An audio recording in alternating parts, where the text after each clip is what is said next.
Hey guys. Welcome. You are listening to the Oh Crap Potty Training Podcast. I am your host, Jamie Glowacki, and I am the author of Oh Crap Potty Training and Oh Crap, I Have a Toddler. I live in Rhode Island and we are full swing summer heat. And a fun fact about me is I'm wildly allergic to mosquitoes and mosquito bites. So when I get mosquito bites, they welt up and I scratch them in my sleep and they get to look like lesions. It's terrible. So all by way of saying, if you're watching this on YouTube and I start itching myself, it's because of my mosquito bites. And I even have like 3 on my ear that started to bleed this morning. So if you just suddenly see like blood dripping from my ear, I'm okay. All right. Today, I want to talk about the inner effort. Now, the inner effort is a concept that I talk about in Oh Crap Potty Training. This is when a child can't do something well, they go to this inner effort. They say, screw it. If I can't do it well, I'm not going to do it at all.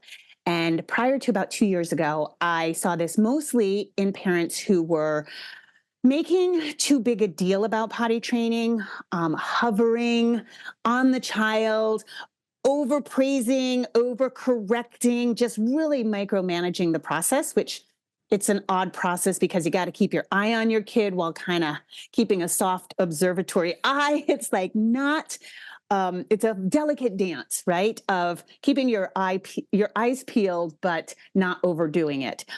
And I often see this when a child is taking too long. They're really struggling. You don't get any help.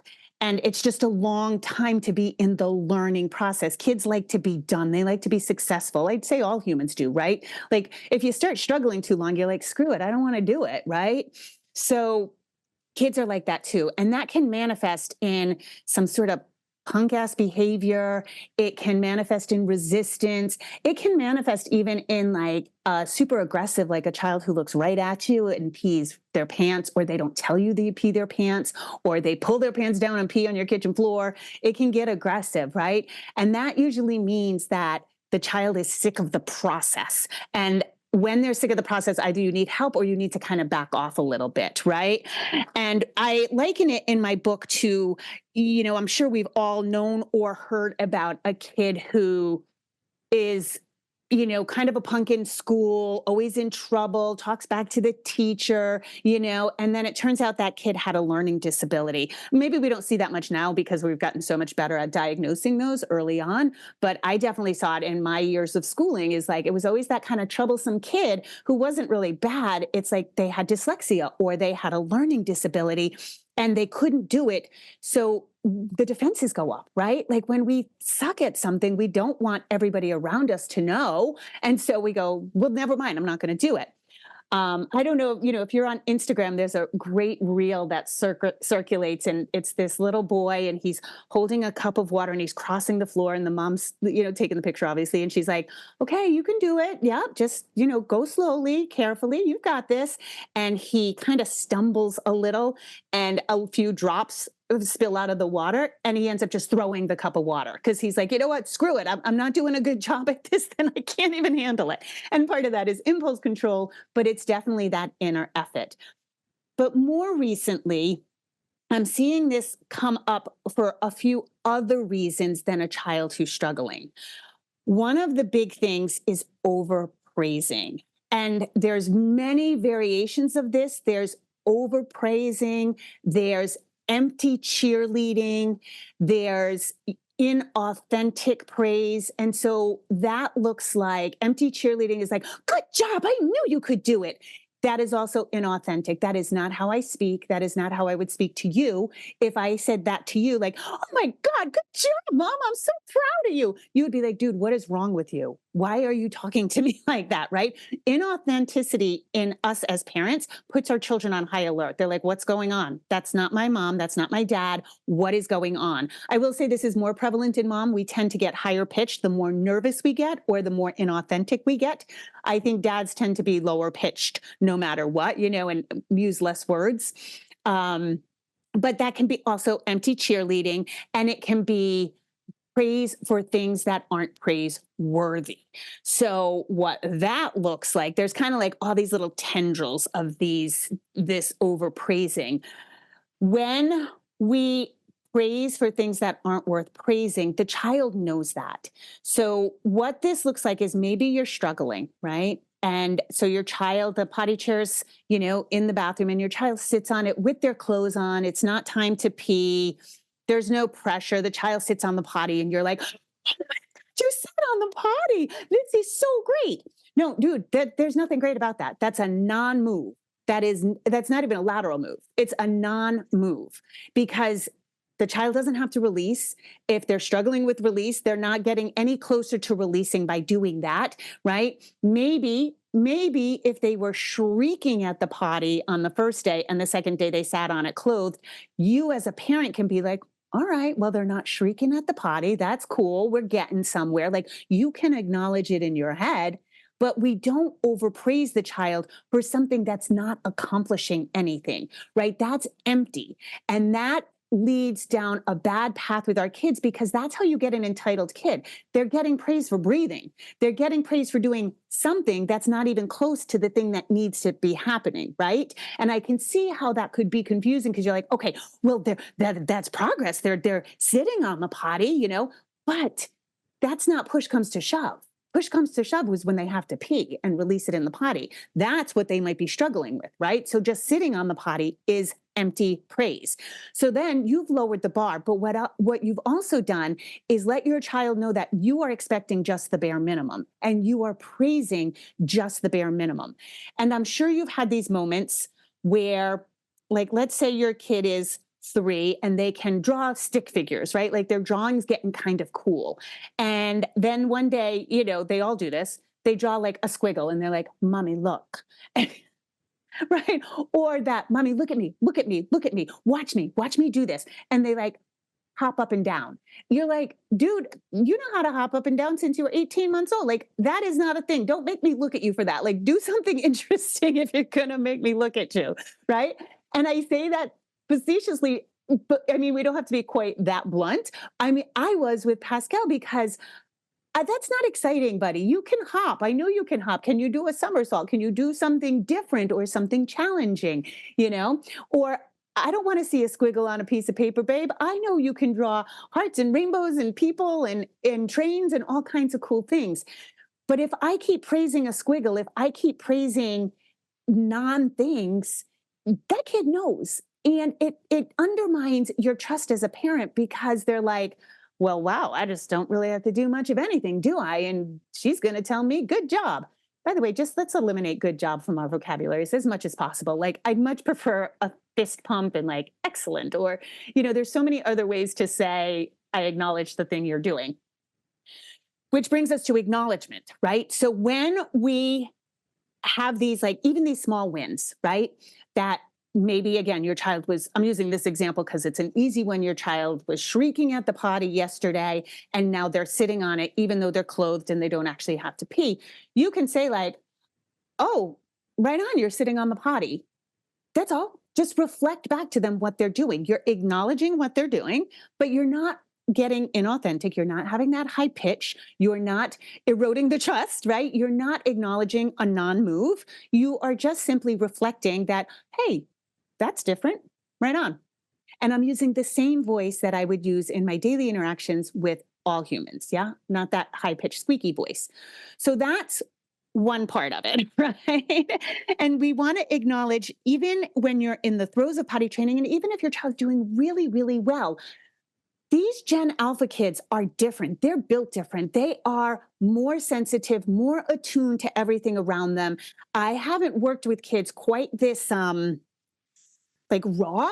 They're the post-pandemic kids and they're marked as Gen Alpha, but they are so attuned to us, and good or bad. And so when we have that high-pitched voice, or when we are again acknowledging non-moves, they can sense it. And so we want to avoid that because it's going to, like I said, put them on high alert or erode the trust in you, because you now become like a movable psychological object, right? It's like you're not the steady force of being the parent and I've got this and you've got this and we've got this together. So we can acknowledge it and in a very plain, simple voice. So even if your child's doing well and you're super excited, you still want to keep a lid on it, right? And the best thing to do is like, just look at what happened. Wow, you peed a lot. You really had to go. Excellent. Okay, let's go play. The bigger deal you make of it, the more you're going to set up your child for like perfectionistic learning, right? And we want to make sure that our children don't lock into our emotions about them, because that's how things get twisted in the psyche. Is like, I'm a good person because mommy's happy with me. I'm a good person because daddy's proud of me. No, no, no, no, no, no, no, no, no. What is great is that I'm a good person, and this be, whatever my behavior is, whatever my actions are separate from me, the person, right? And that goes along with the whole philosophy, like, you're not a bad kid. You're a kid who has some bad behaviors occasionally, or some unacceptable behaviors, however you choose to phrase that. But we want to be really careful to not make the child lock onto us, right? And again, that goes into, oh, mommy, are you happy? Are you happy I peed on the toilet? I get that a lot. Mommy, are you happy now? Or when a child has an accident, oh, mommy, you're sad now. Are you mad at me? That is a that's a big red flag, you guys. If your child is asking that, you have to really watch your language around, like, oh, you make me happy. You make me sad. That made me angry. Nobody makes you have any feelings, you guys. Your feelings are your feelings. They are valid, but nobody makes you have them, okay? Especially not your child. And even if their behavior triggers something in you that makes you angry, it might not trigger another person and make them angry. So you have to understand that that comes through your own filter, and nobody can make that happen but you. We can't change other people. We especially can't change our little toddlers, because they have no codependency issues usually at first, right? So we don't want them to get those codependency issues in thinking that our emotions, that they control our emotions, because that's not cool. So I sort of digress there, but you can acknowledge, again, you can say things like, wow, you must be really proud of yourself. Always put it back on the child.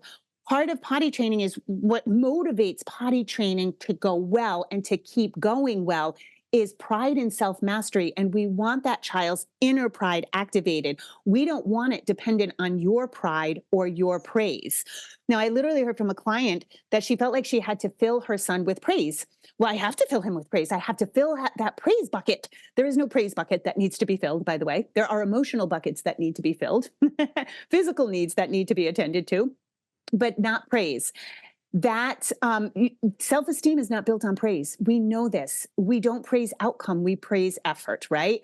And even then, I would say, while potty training, you don't even need to praise the effort. You just need to acknowledge it. And this is a concept explored in the book Hunt, Gather, Parent, which is an awesome parenting book. I love it. We're doing a book club with that in the OCRAP Cafe, which, by the way, I've mentioned several times that we have the OCRAP Cafe, and that is my parenting community online. A couple of people have joined thinking that's potty training. It's not. It's just for parenting toddlers. But anyway, we're doing a book club on Hunt, Gather, Parent because it is such a great book. And one of the big tools in sort of global parenting that the Western world is kind of making a mistake about and not doing well is we tend to overpraise and not actually acknowledge the thing. Whereas plain acknowledgement goes a long way, and it lets the child feel the pride, not the child feel happy because of your pride, right? Because that gets sticky, and that gets really sticky when they are individuating, and that comes around 3 years old, and it comes back again in the teen years. And so we don't want a child to think that our emotions rest on their behavior, because that'd be horrible. Our emotions would be all over the place. So I don't know. I just saw Inside Out 2 yesterday, and it's so great. But it's definitely for parents. It's not a kids movie at all. It's to prepare you guys for puberty. So if you get a chance to see that, it's really, really good. But it just reminds me of all this stuff that comes up again later in teen years. So acknowledgement is where it's at. The other thing is when we talk about self-esteem and filling a kid with praise is like candy. it's not, it hits dopamine receptors, but it's not substantial. It's not nutritious, right? Self-esteem comes from doing things you thought you couldn't do, from climbing a mountain, from winning a race. These things build your self-esteem and your confidence. Struggling through a math problem, and pride in self-mastery. So a kid who masters their own bodily fluids and potty training and putting their pee and poop in the potty, that kid now has confidence and pride when they learn to tie their shoes, when they can put on their own clothes, when they struggle. Why is it that every kid, I do it myself with the car seat, with the things they want to do it themselves, because then they get that inner pride. Okay. Now, there is another thing that sort of happens, sort of the flip side of this, which is, you know, I wanted to say one more thing. When we do the empty cheerleading, the empty praise, the praise for small wins, we are literally telling our child that we don't think they're capable of doing the harder thing, and that we are setting a bar so low that they barely have to meet it. And kids will pick up on that, and that will not go well for you. We don't want the bar set low for our kids. We don't want them getting praise for non things, because they know that they didn't put in full effort. They know that they didn't even put in half effort. And so that skews their psyche as well. So we just want to stay away from that empty cheerleading. We don't need to fill kids with praise. We need to acknowledge them. We need to, as humans, we need to be seen. We need to be heard and understood, but we don't need people fawning all over us. We just don't need that. And it ends up skewing things later on. So the flip side of this is parents who their kids are struggling and they back way off, or they re-diaper, or you're, especially poop. I know poop withholding is a super big problem for some people. We have my pooping solutions course. I have specifically a community called the poop group, and that is for people struggling with poop issues. And I'll put those links in the show notes. But when a child is struggling and we give up on them, we literally are saying, I don't believe you can do it. And that's not good, you guys. And we are infantilizing kids so badly right now. I go up against sleep experts all the time who say, keep a kid in the crib as long as possible, as long as possible. No, because you're expecting that same kid to be autonomous with their bodily fluids. You want that kid to start playing independently. You want that kid to start dressing themselves. But the first thing you have to do in the morning is release them from the crib. Like, it's not, that's infantilizing. I've heard from some sleep experts that are like, kids can stay in the crib till they're 4. Dude, there's some kids who are learning sight words at 4. Like, it's not cool to keep them in their caged bed, which is, we all use a crib as a cage, right? To keep them caged up. And it sounds harsh, but it's true. And so we don't want our kids to think that they're not capable or they can't handle something. So when a kid is struggling, yes, you may need outside help. I'm not denying that. Like, maybe you can't handle it on your own. But when we back off so much and say, never mind, nope. And I recently have worked with so many people, including one who's a psychologist, who was like, oh, this is traumatizing. And I was like, you know better than that. This is not traumatizing. There is nothing about potty training that is traumatizing, unless you are beating your child, saying horrible things to them if they have an accident, or making them sit in their excrement to teach them a lesson, or punishing them for accidents to teach them a lesson, quote unquote, not my words, not my method. There's nothing traumatizing. Kids will struggle.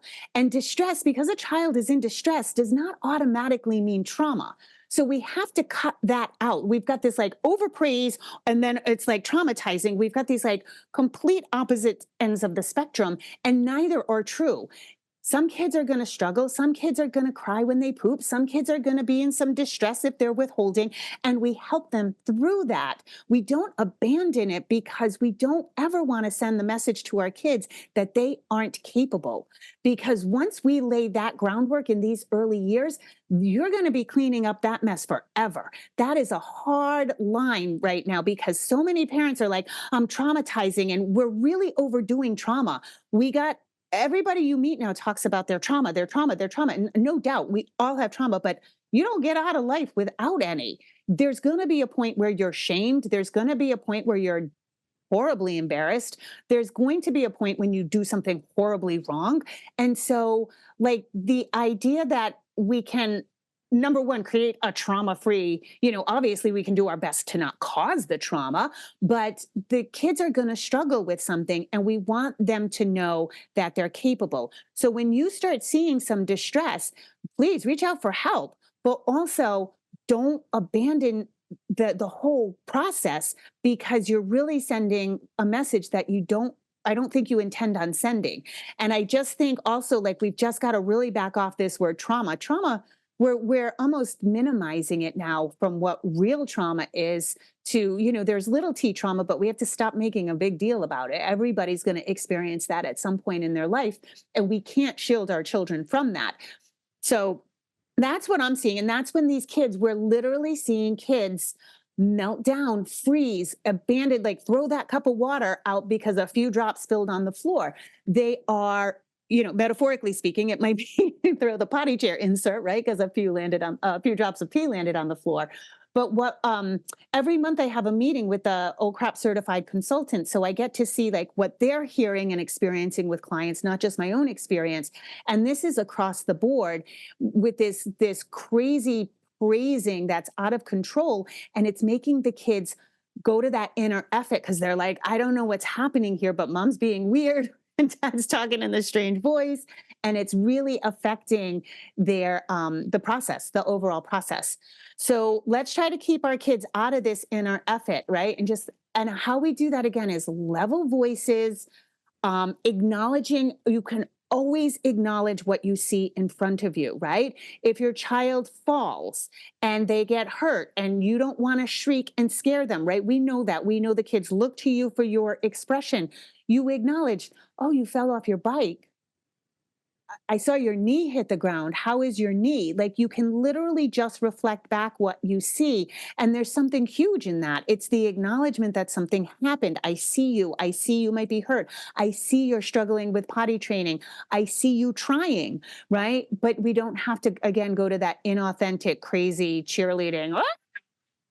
which I know if you've had small wins in potty training or even big wins, I know how exciting it is. It's like you just want to like high five everybody. You do want to call your mom or your sister or your friend and be like, oh, feet in the potty. But we've got to keep our game face on with the kids because we just don't want that inner effort. Because once that happens, it's hard to dig your way out of that because the kid is just like, I'm done. Right. And so yeah. All right. That's all I have for today. As always, I appreciate you guys listening. Once again, I'm just reiterating, we have the OCRAP Cafe. I'll put that link in the comments. That is just for parenting, not for potty training. And we have the poop group, which is for poop withholding only. And if you have a pee withholder, please reach out to one of our consultants. I'll also put that link in the show note. For the withholding pee protocol, I've talked about that numerous times. It is, I don't have a group for it because it really needs one-on-one. It really needs one-on-one hand-holding. It's an intense couple of days, but it really needs a consultation. All right, as always, have a beautiful day and rock on.